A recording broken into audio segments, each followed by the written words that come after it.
On set with Violi, with Theory, and David and Nate.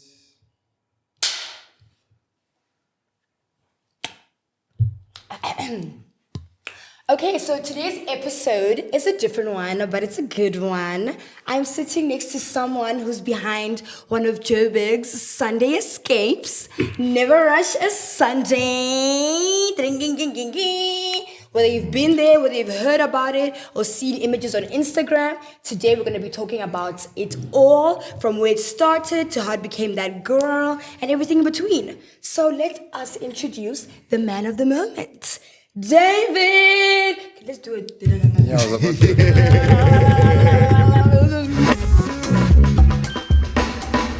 Hi, David. How are you doing? I'm good. Thanks for having me. Oh, stop. It's okay. It's okay. I need you to introduce yourself to the cameras. Who are you? What do you do?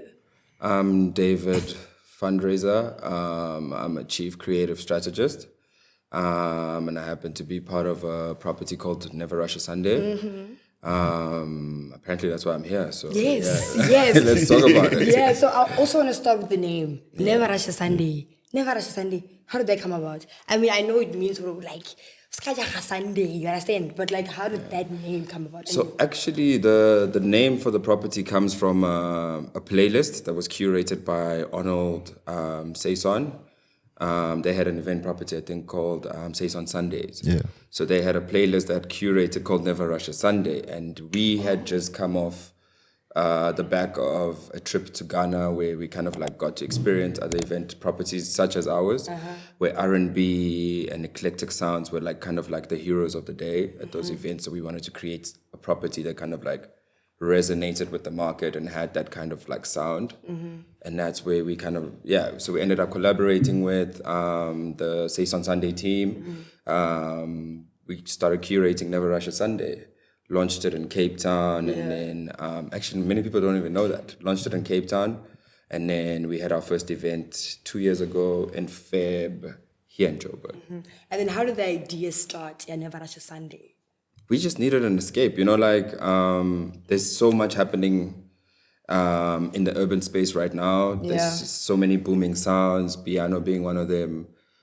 So we needed something that kind of like, also catered to somebody with kind of like a different palette for music. And I think that's where the idea of Never Rush a Sunday came in. I mean, the blend of fashion, music, lifestyle just kind of like felt right at the time. And there was kind of like a need for it in the market. So that's where the idea came from. Are you alone in this? Or do you have a team? Is it a big crew? We are a team. So we have, we own a record label called Blank Spaces Records, which is kind of what gave birth to one of these properties called Never Rush a Sunday. So there is a full team, So now for people who don't know about Never Rush a Sunday, tell them, what vibe are you trying to create? You know what I mean? Tell us. I mean, like, what should people expect when they pull up? I mean, you pull up to Never Rush a Sunday, we've got a food court, we've got fashion, we've got some of your favorite celebrities, local and international, definitely always coming to show love. I mean, come on. You've seen them. I mean, there's a vibe in the garden, you get a welcome drink. We're one of the only event properties, I would say, currently that give people a drink. Your first 2 drinks are on us as soon as you arrive. Early. Arrive early. I mean, the queues are full by 1:30. And especially for the next one, make sure to arrive early. And then when you started this, do you feel like was there a gap that you were trying to fill in Joburg, or? No, 100%. 100%. I mean, if you look at world trends in terms of lifestyle-based events, it's very tough to find stuff that incorporates fashion, incorporates art, incorporates music in the Joburg space, not necessarily actually even the Joburg space, just in the culture space in SA. So we kind of saw that gap, and we wanted to kind of create something that would resonate with that particular group of people, and just give them a glimpse of what's happening around the world, because there is a huge trend of these kind of event properties. And what's this actually for me? I wanted to ask, doing so many event properties, how important was it for you guys to bring on or collaborate with the right partners, you know, like in terms of alcoholic brands, fashion brands? Because I've probably been to some of the Never Rush. I don't want to say all, because now I'm going to look like furniture. So, you know, seeing all those collaborations, you know, how do you guys vibe check or get that, like, you know what, from client to event property kind of conversation, like, yo, we want to do this, we don't want to do that. How do you guys gel? No, like if you look at a lot of the event iterations we've done, there's always a particular partnership that stands out. Yeah. For example, if you look at Heritage Month, we did a Maxhosa collab. Yes. And our entire photo booth was a whole LED vibe, and you could get the feel for Maxhosa, you know what I mean? Because we try to always represent what is currently being consumed in the streets and try to present it in a different way, but still kind of like give that same essence of like the same thing. But yeah, it's just social listening, man. Yeah, that's how you that's how you kind of like figure out what people may like by social listening. And the whole themes about it, because you and I had a chat about it off camera about the whole themes and stuff, and what made you guys add the theme concept onto it? You know, there's something very beautiful about everybody dressed in a uniform. Yeah. You know, like there's something very sophisticated about that. And it's about time we kind of like introduce something that is clean and vibey into society, you know, to show that people don't just get together and just create a noise and cause a ruckus. People actually appreciate looking good and having a good time, and more importantly, celebrating, you know, your authenticity. Yeah. And are there other event properties, even international, that you haven't been to that you'd really, really love to go to? Ooh, I'd like to go to Roots Picnic. Oh, okay. Wait, I don't know about that. What's that? Yeah, did you see that lineup? Yes, I did. Yeah, they had Lenny Kravitz this year. They had... Is that an event? Yeah, it's done by the Roots. It's done by the Roots. Teach me! Tell me! Oh, is that like an international event? International event. Oh, when is that happening? It's happened already. Actually happened last week. Oh. Last week, Saturday, And you didn't go? No, I was here in the cold, If there's one song I can put you on from the Ritz is What You Do. Is it What We Do? Or, it's something like that. Coming to Break You Off is my favorite Roots track. Sing it. No, you gotta hear it. You're gonna butcher it. Nah. Okay, back to what matters. Never Rush Sunday. I need to know, David, how long did it take you to go from idea to execution? Did it take long? It really didn't. No. Sorry. Like I said, we run a fully fledged kind of like agency, right? Yeah. So anything that we kind of come up with, there's already an execution plan in place. So literally, we were in Ghana out for 30 December end of December. Yeah. By Feb, we had already launched Never Rush. Wow. So Turnaround time is heavy. yeah. So wait, did you expect it to be as big as it is right now? I mean, not really. I mean, to be very honest, it was just Just you and mates talking like, nah, we gotta do this. Show you. let's. I mean, and nobody starts any business with the intention to fail, right? Yeah. Okay, yeah. So- I think you're gonna say something else. Yeah. I mean, the fact that it's received so much love is very, very, very, very much appreciated. But yeah. And then also, let's talk about the lineup, the music. How do you curate that? So how do you decide that, okay, no, today we're going to have this person. Next week, this person. Or next month, rather. It really is all vibe dependent. Again, I said earlier, I was speaking about social listening. Yeah. It's important to kind of like keep your ear in the ground and kind of listen to who is the one person that people haven't had a one-on-one kind of like intimate session with, where they don't have to spend a lot of money to see. Do you know what I mean? Because what we do at Never Rush is we give you festival quality kind of like entertainment but you're still paying like a normal price instead of the premium price of a big show. How much are the tickets? Like 300 Rand. Yeah. But we still give away free tickets first. Oh. Quickest to the buzzer gets a free ticket. So they always start out complimentary, and then afterwards it's 300, 350. This is the most generous event property in SA, I'll tell you. I go there for free anyway, so yeah, I mean, I'd like to think so, yeah. So now, what's one thing people really don't know about what it takes to put together an event as big as Never Rush a Sunday? It's expensive. So when you guys started with a sponsor. Do you guys already have someone to Because like I said, we are an agency when it's all said and done. So we do have brand partners that we work with on other projects, on other collaborations, whether it be a festival, whether it be just a small boutique event like a Never Rush. We do have partners, but it is expensive. That is something that I feel like a lot of people don't understand. People think you charge at the door because you just want to make more money. They don't understand that there's 50 people that come and put this event together. We need to pay those people. From sound, lighting, 100%. cameraman. So we do try to keep it very affordable, but unfortunately, the inflation and what our economy looks like. So how much is it? Are you gonna tell us? Are you gonna tell us like how much? No, I think you can tell us the numbers though, because unless you're telling us how much it is. The numbers is expensive. It's expensive. It's expensive. Like It's about expensive. 100,000. It's expensive. Estimating. I mean, there's a lot of things that go into putting a project like that together. And we know. We also have an event ourselves. We know all of this, but we just want And we always have a premium headliner. Yeah. And those fees aren't cheap. And I actually wanted to know, because you guys have had international and local artists, do you see Never Rush turning into that property that books like international acts that are like big, like very like probably Grammy, like a 100%, 100%. If you've noted, we have a finale every year. Yes. This year happens on the 14th of December. Our finale, for example, could feature an international artist. Yeah. It could be a festival scale event. We don't know. I mean, just keep your eyes on the pulse and just see. I feel like it's gonna happen. Look, we have had. I mean, when we had the Ghana show, we had NSG. We've had Odyssey. We've had quite a few internationals. Oh, and I missed Odyssey twice. Yeah, I know. And where does it come from? Like artists, or let's not talk about the fans now because we already know that stresses you out. It stresses me out. Artists, tell us, where else does it come from? Suppliers. Can I tell you, the biggest issue is suppliers showing up without having the right stuff, and then which then pushes up your time, pushes up your opening time.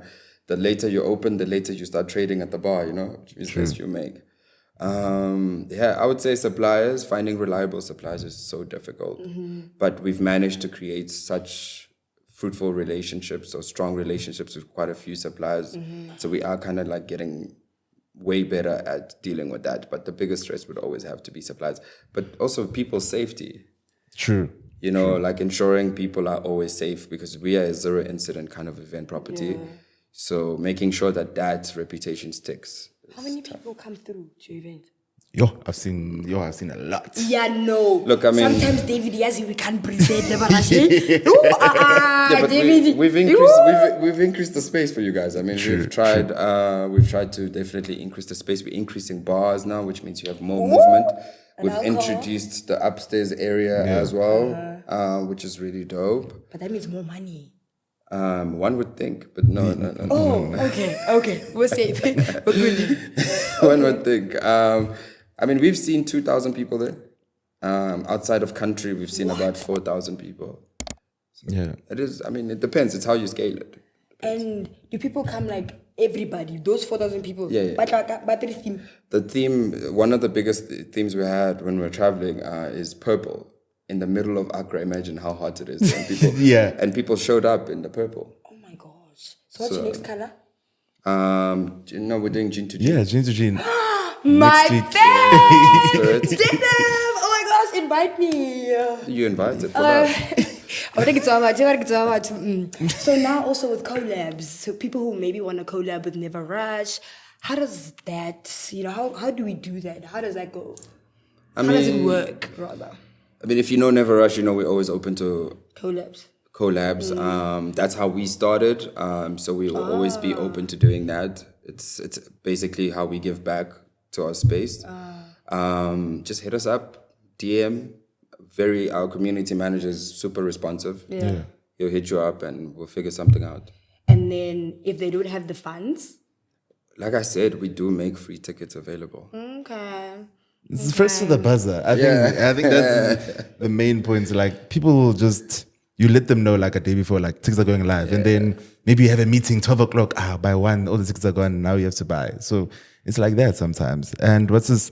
I wanted to know, what is the one thing that Never Ashes done, Never Ashes Sunday has done that you feel other event properties could learn from?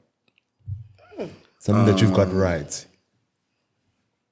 I think caring for your consumer. Okay. You know, understanding that the person, your patron, is basically your landlord. Yeah. You know, if more people were to treat our consumers like that, we would have less complaints and incidents at events. So just understanding the importance of your consumer. Yeah, and also because going to Never Ashes Sunday, I really love it because why I asked the collab question was because the collabs that you guys have done or partnered up with, it doesn't feel like a branded event. It feels like it's very much integrated, which is something I love. I think that's also why you just have that communication like, yo, we want to do this, we don't want to do that. I think just going back to you saying, you know, look after the consumer and treat them the way you'd want to be treated as well. 100%. It's important to make them feel a part of the community, you know. They're not just there to make you money, but I mean, we end this together, I suppose. True. And also tell us, what do you think makes an event flop? Or memorable? Let's start with flop. Let's start with Flop. Shouldn't we start with memorable? Okay, let's start with memorable. let's Why not bad and then good? Exactly, yes. You know what makes an event flop? I would always say, and I mean, I've been doing this since, So, overthinking it. You know, we like to create certain parameters that for an event or embellishing the event to the point that you can't have it. Or when it happens, there's so many missing pieces to it. You know what I mean? Like people will overcomplicate something. They will say, we need to book a plane, we need to book this, that. Instead of we just need the CDJs, you know, like, and we rock. Yeah. But yeah, I think just overthinking really gets in the way of such simple concepts taking off because just you've overthought everything. And nobody does due diligence, which is such a problematic thing. So you don't know that things cost X amount before you do them. People just start something. Versus checking those things like feasibility studies, you know, checking if people will respond to the concept. I mean, at the end of the day, as much as an event is entertainment, it is still answering a consumer need. You know, you still need to kind of like figure out what is missing in the space, what can we do, you know, to fill that gap. And most people don't. Or they overdo it. So. And memorable? Memorable. What makes an event memorable? Just make it fun, man. Okay. You know, like think about your favorite thing that you've ever been to in the past 6 months. The one thing you'll remember is it was fun. Yeah. You know, just make it fun and make it, again, less complicated. And people will enjoy and, you know, they'll keep coming. Yeah. And then your locations and venues, how do you guys decide on that? How did you guys decide that, okay, you know what, Mea Culpa is going to be, okay, I shouldn't say a venue that you guys always use, but... No, 100%. So it was always important for us to find a heritage home for the brand and to find a place where we could scale and still keep the intimacy of what the event property is. Okay. So a venue like the one we are currently using gives us that opportunity to be able to scale, give people experience, but at the same time still give them the aesthetic, you know, element of it. Like it still looks very good, but it's still on a scale. When we do bigger shows, same thing. You'll see even with the finale in December, it's a really, really, really big venue, but in the essence of it, it's a never rush venue. Okay. You know, yeah. I don't wanna rush the festive, but after July, we basically in festive Yeah, season. don't rush it. And my question to you now would be, how do you feel about people saying that the same event properties are saturated? So themed events, same sound events, be it piano, Afrotech, hip hop, the same events are always being made. Was that something that you and the team thought about? Like, okay, you know what? There's so many of this event property. How will we be different? Yeah. I think being different for us was very important. And that is why, again, we are not a color-themed event. Yeah. We are a, you know, what's the word? tones, or not necessarily color, not colors, but also like threads and stuff like that. That matters. That's why we have a jean thing, for example, versus a orange or whatever. It's not necessarily a color thing. I mean, you can give people something that exists in a market, but in a different way. Yeah. You know, there's so many ways to do something. Yeah. And we've kind of like tried to always keep it different. I mean, all the way from down to the invite. When you receive a Never Rush invite, already, you know, it's a very different experience I'm going to get where I'm at. So yeah, it's just simple things, touch points. But those things are memorable. They're small. They're very small, but super memorable. Yeah. And your dream artist to surprise your Never Rush crowd with? If I could see Cleo Sol on that stage, that would be That makes sense also because of the genre. Yeah, that would be ideal. That would be like a dream booking for me. But yeah. And what's this? I think this is the question we've also asked everyone that's come on. Like, if you had the budget, who are the 2 people you'd book? I think Clear Soul now. Besides Clear Soul, but like maybe another 2 then. Another two. I would do Giveon. I think Giveon would be that dope. also makes sense. I would do. Unfortunately, he's already been booked by someone else. So let me change. Never mind. Tell us the Is this something that's already out or is it coming? I could also do like a James Blake vibe. Need to ring it? Is it something that's already been posted, or is it out there that we all know, or is it a secret? Yeah, it's still a secret right now. Okay. But yeah. No, but he's pretty dope. I think the peeps will enjoy. But yeah, I could also do a Brent Fias. I think Brent Fias is fine. Yeah. Yes. Yeah. Wow. Okay. Also, I want to know, do you ever get to relax at a Never Rush? Like, can you chill and sit on the table? What's the trick with that? Yeah. The smaller the event, the more complicated it is. How? So for example, you will find me at an event that's like for 10,000 people and I'm more relaxed. And then an event for 1,000 people. You're panicking. Yeah, you're up and down. But I don't understand how if 10,000 people... There's more to scrutinize in a smaller event. You're right. You need pinking every single thing, Every single thing is smaller. It's not... You're right. I mean, you have to literally care about every single human that's in there. So, yeah.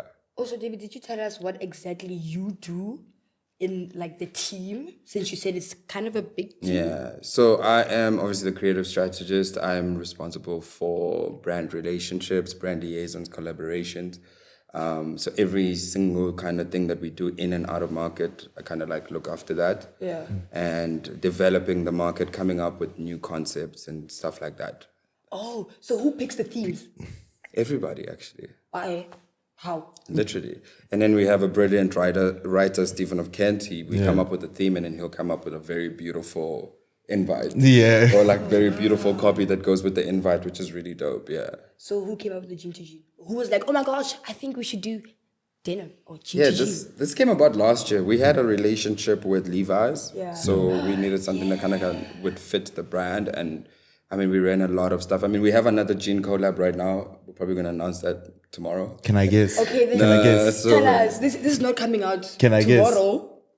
Can I guess? I mean, you can guess I'm not going to agree or disagree. David, this episode is not coming out tomorrow though. It's coming out like, so you can tell us. Nah, it's all good. Let's see. And I have a few guesses. I have like top 2. What's your top 2? G-Star or Tipper Yeah, jeans? same. Okay. G-Star. Yeah. Tipper jeans is fire. Yeah. Boys of Soweto have jeans, don't they? No. They don't. What if it's I know, Tipper no. jeans? I think it's Tipper jeans. I have- Is it? Nah. Because you like local, Look, they dope, but that's not what we're doing. Okay. All right. Such a Tipper. Is there someone else? We'll see. It's dope. I mean, we're also running some super dope competitions with it. So For real? yeah. Oh yeah, because I remember there's some competitions where like the best dressed. Yeah. I mean, What do they win? like a full shopping spree, full outfit vibe, or Wait, so every or a month, filled bar fridge or something, whatever. Hope Lang would know what you guys. I must take out Sunday best for this gin to gin then. Wait, so every month you guys have a prize for the Well, best not dress? every month, Only but you for guys have a collab. the super big ones like, with the collab. I mean, this one is big. I mean, Nasty C's are pretty big. Yeah. Act. So we're gonna embellish on some things. Yeah. Okay, so tell the people, when is the next Never Rush? Or you already said the theme is gene to gene. What should they expect? And how much is alcohol? Is alcohol expensive at Never Rush? Sorry, guys, Actually, I we get have the everything cheapest free. prices in the game. Really? How much is And the no shot? offense to anybody. Definitely offense. Offense. How much is the shot? I'm just saying we've got a very decent bar. Yeah, we've never had any complaints when it comes to our bar. Are they gonna tell you? You can afford our bar even Mampara week. You understand? So our bar But is luckily pretty you cool. guys are not. Oh, are they hosting a Mampara week? Right? Isn't it Mampara week? This one is It's on actually the on 15th, yeah. 15th of June, but it's a public holiday the next And day. they'll still come. You know, in South Africa, yeah. Sure, they will still come. South Africans always have money for Public holiday the events next day. and alcohol. How much is a shot at Never Rush?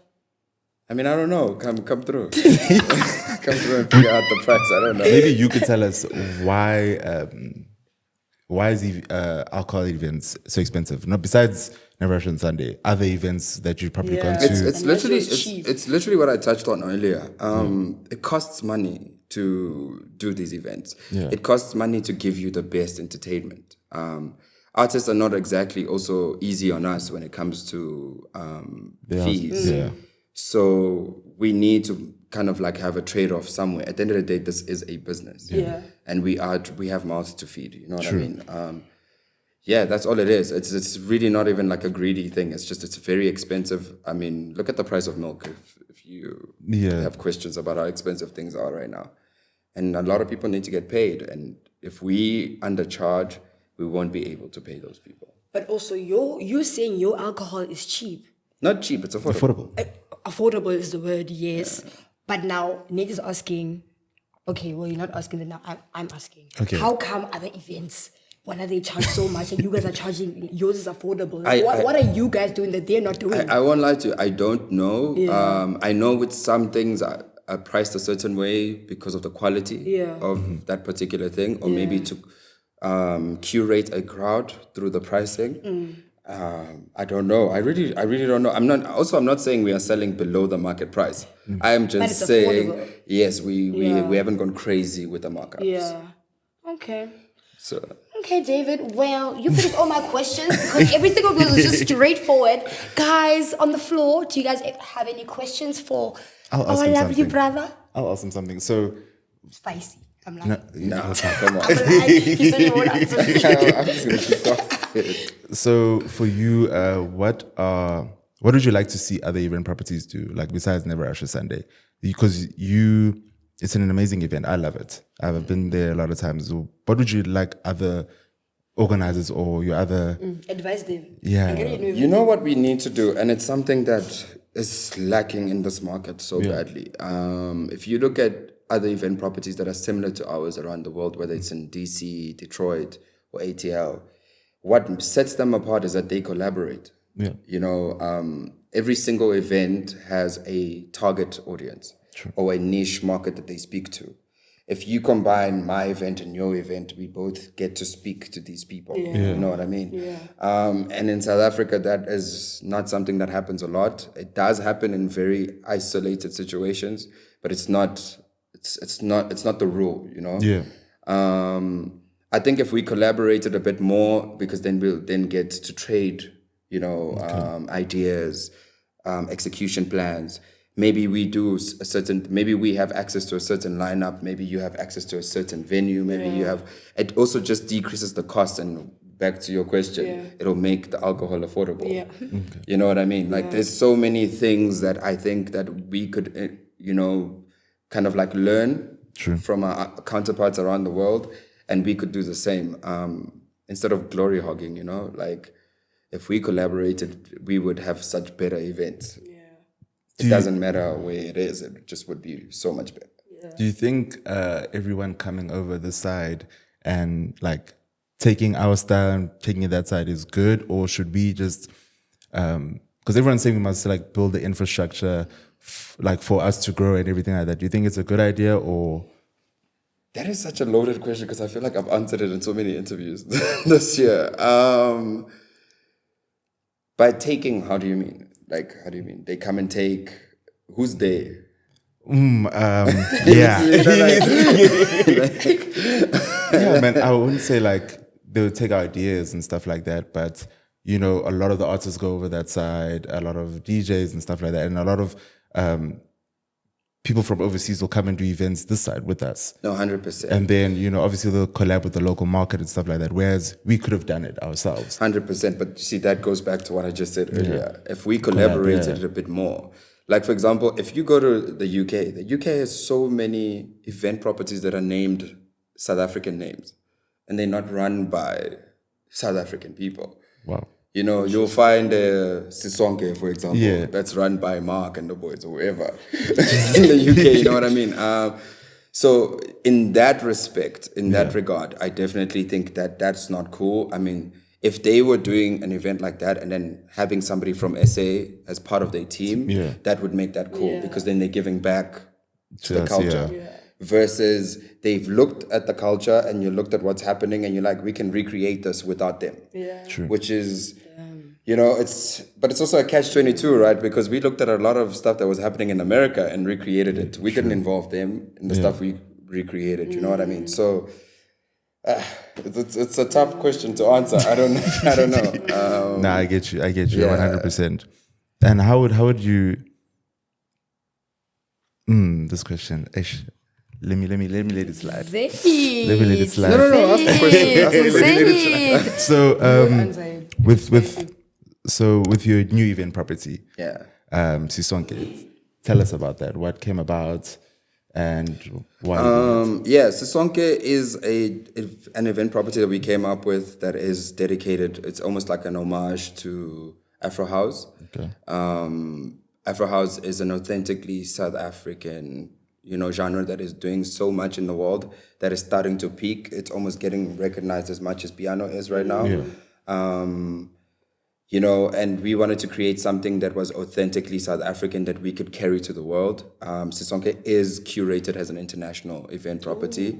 So it's an event that will be able to live in any market. The lineup there will be strictly Afro.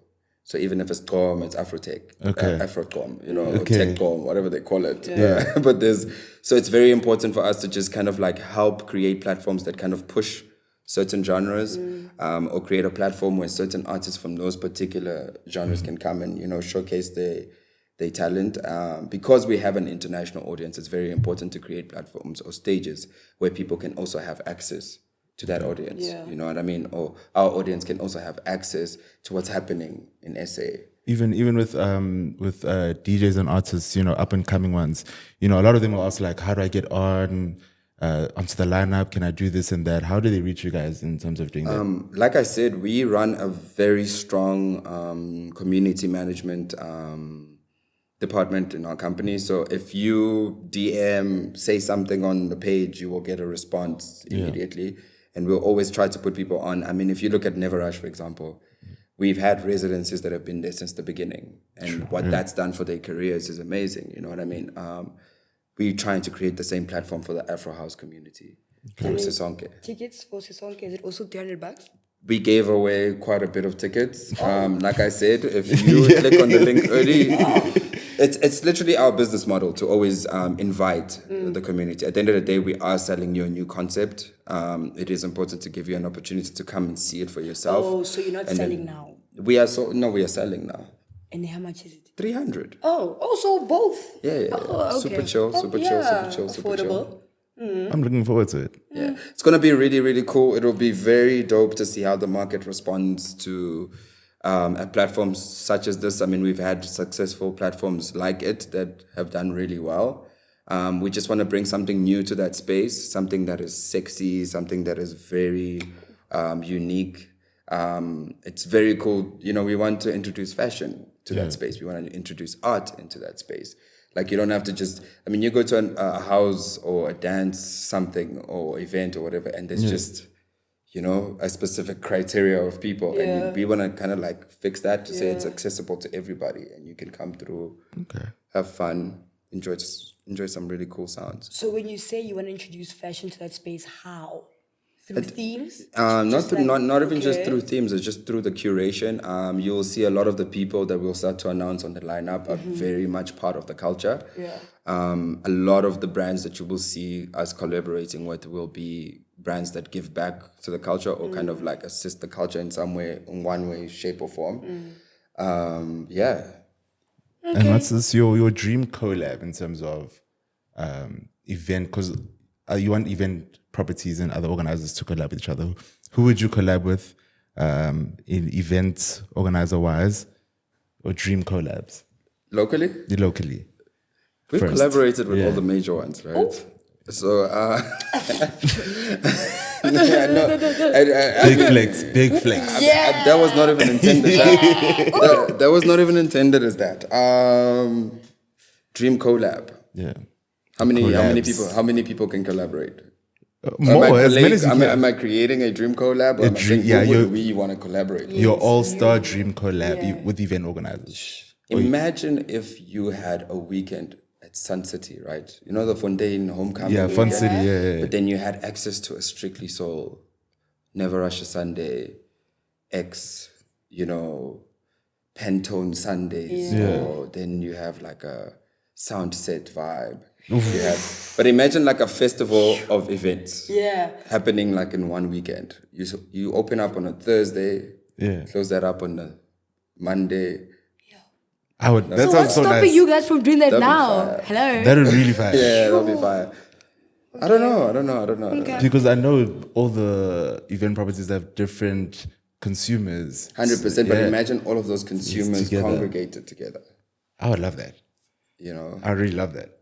Any questions from the floor? Yes, I wanted to ask you, do you think corporate SA do more to support or sponsor SA events, giving events pay premium fee to lower artists, whereas when it's international acts, they jump on board? Like, how do you log in a sponsor? Look, I will say corporate SA definitely does their best to support us. I would be lying if I said corporate SA doesn't support us, and to what degree that always is dependent on whoever is pitching, right? They support us the best they can for the stuff that we're doing, because remember, a lot of brands have consolidated their departments. So certain event properties have fallen into different tiers, which would explain why people are struggling to get sponsorship for certain things. You almost have to be at a certain scale to get a sponsorship for a certain thing. So that has made it difficult, again, in that space. So the fact that they still have certain budgets or residual budgets that exist for events still, again, degrees doesn't matter. Because I've noticed more have moved on to making their own, especially alcohol brands, like the House of Call, House of Heineken. Can I tell you the truth, Nat? It's like with an idea. You're a big corporate, you have the infrastructure, you have the money. You can go create Your a own property of property, your yeah. own. But if you don't have the connoisseurs of that particular thing, it will never feel the same. We've all been to Branded events. events, launches, whatever.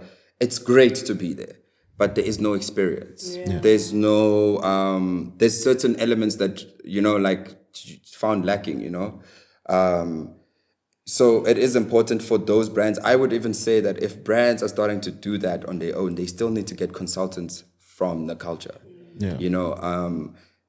It's such a missed opportunity if they don't collaborate with the culture, because When you're there, you feel like it's a corporate event. It True. doesn't wow you that, I need never rush or whatever, because everything that is there is very corporate and way too tight. 100%. In terms of the cut-off time, in terms of going in, like it's always that thing that makes queues outside. Whereas you think, I'm going to Heineken or whatever, then at this time, like, no, they don't want people.